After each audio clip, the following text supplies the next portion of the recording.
नमः चंडिकाय। त्रयोदशोऽध्यायः। सुरथ और वैश्य को देवी का वरदान। ध्यानम्। ॐ बालार्कमण्डलाभासं चतुर्बाहुं त्रिलोचनां पाशाङ्कुशवराभीतिर्धारयन्तीं शिवां भजे।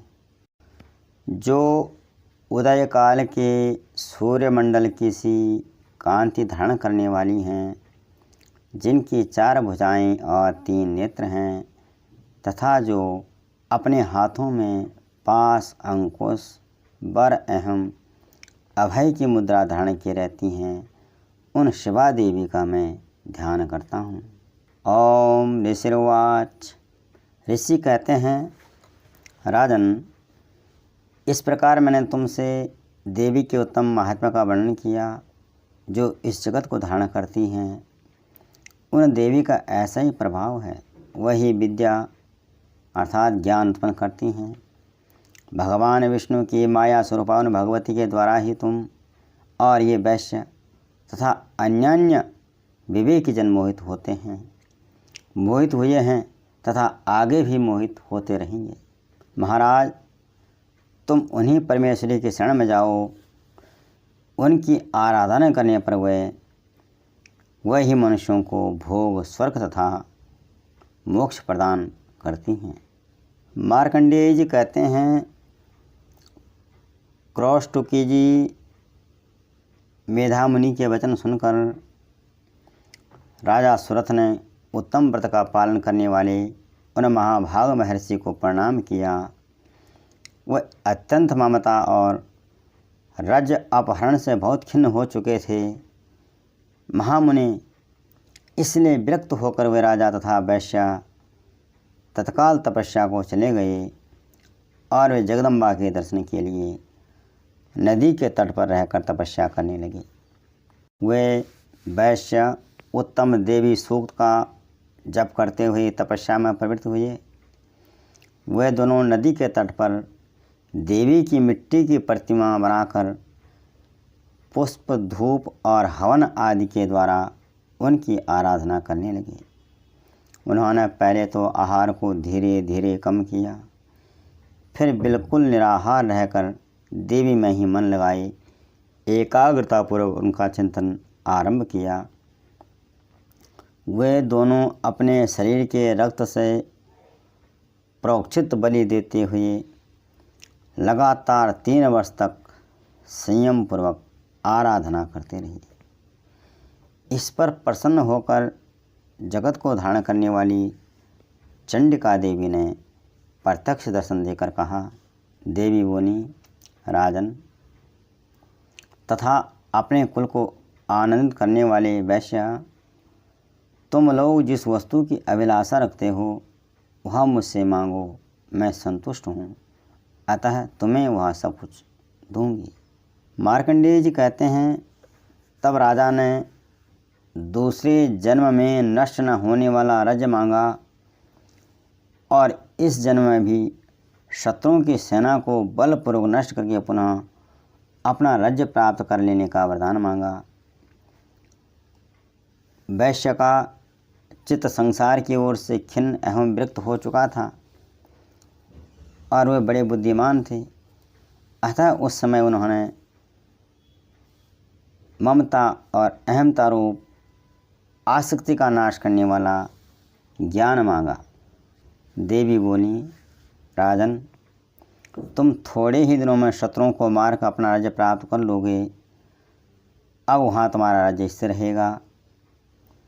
फिर मृत्यु के पश्चात भगवान सूर्य के अंश से जन्म लेकर इस पृथ्वी पर सावर्णिक मनु के नाम से विख्यात होगे। फिर देवी उन वैश्य से बोले,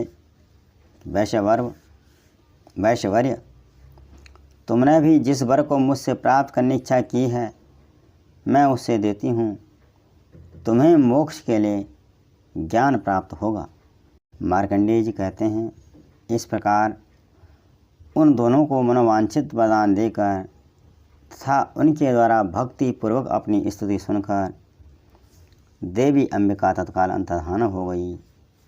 इस तरह देवी से वरदान पाकर क्षत्रियों में श्रेष्ठ सुरथ सूर्य से जन्म ले सावर्णी नामक मनु होंगे। इस प्रकार श्री मार्कंडेय पुराण में सावर्णिक मनवंतर की कथा के अंतर्गत देवी महात्म्य में सुरथ और वैश्य को वरदान नामक 13वां अध्याय पूरा हुआ। ओम। उपसंहार। इस प्रकार सप्तशती का पाठ पूरा होने पर पहले नवाण जप करके फिर देवी सूक्त के पाठ का विधान है। अतः यहाँ भी नवाण विधि उद्धृत की जाती है। सब कार्य पहले की भांति होंगे। नवाण विधि विनियोग है। ओम श्री गणपतिर्जयति। ओम अस्या श्री निर्वाण मंत्रस्य महाविष्णु रुद्राऋषिः गायत्री उष्णिगणशुभ छंदांसि श्री महाकाली महालक्ष्मी महासरस्वत्यो देवता ऐं बीजं ह्रीं शक्ति क्लीं कीलकम श्री महाकाली महालक्ष्मी महासरस्वती प्रीत्यर्थे जपे विनियोगः। ऋष्यादिन्यासः ब्रह्मा विष्णु रुद्रऋषिभ्यो नमः शिरसि गायत्र्यो उष्णिगणशुभछंदेभ्यो नमः मुखे महाकाली महालक्ष्मी महासरस्वती देवताभ्यो नमः हृदि ऐं बीजं नमः गुह्यो ह्रीं शक्तये नमः पादयो ओम क्लीं कीलकाय नमः नाभो ओम ऐं ह्रीं क्लीं चामुंडाय विच्चेति मूलेन करो संशोध्य। करन्यासः ओम ऐं अंगुष्ठाभ्यां नमः ओम ह्रीं तर्जनीयभ्यां नमः ओम क्लीं मध्यमाभ्यां नमः ओम चामुंडाय अनामिकाभ्यां नमः ओम विच्चे कनिष्ठिकाभ्यां नमः ओम ऐं ह्रीं क्लीं चामुंडाय विच्चे करतलकरपृष्ठाभ्यां नमः।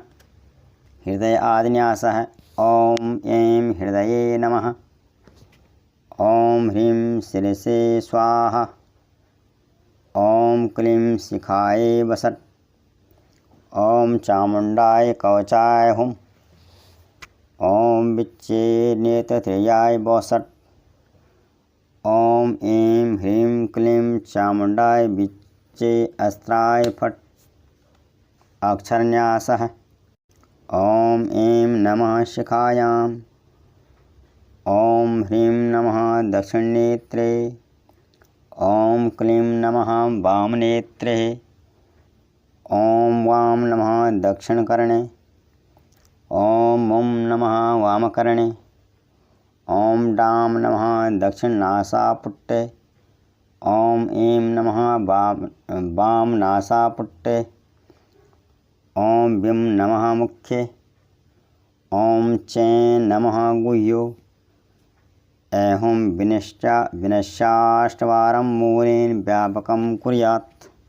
दिग्न्यासः ओम ऐं प्राचे नमः ओम ऐं आग्नेयो नमः ओम ह्रीं दक्षिणाय नमः ओम ह्रीं नैऋत्ये नमः ओम क्लीं प्रतीच्ये नमः ओम क्लीं वायव्ये नमः ओम चामुंडाय उद्दीचे नमः ओम चामुंडाय ऐशान्ये नमः ओम ऐं ह्रीं क्लीं चामुंडाय विच्चे ऊर्ध्वाय नमः ओम ऐं ह्रीं क्लीं चामुंडाय विच्चे भूमे नमः।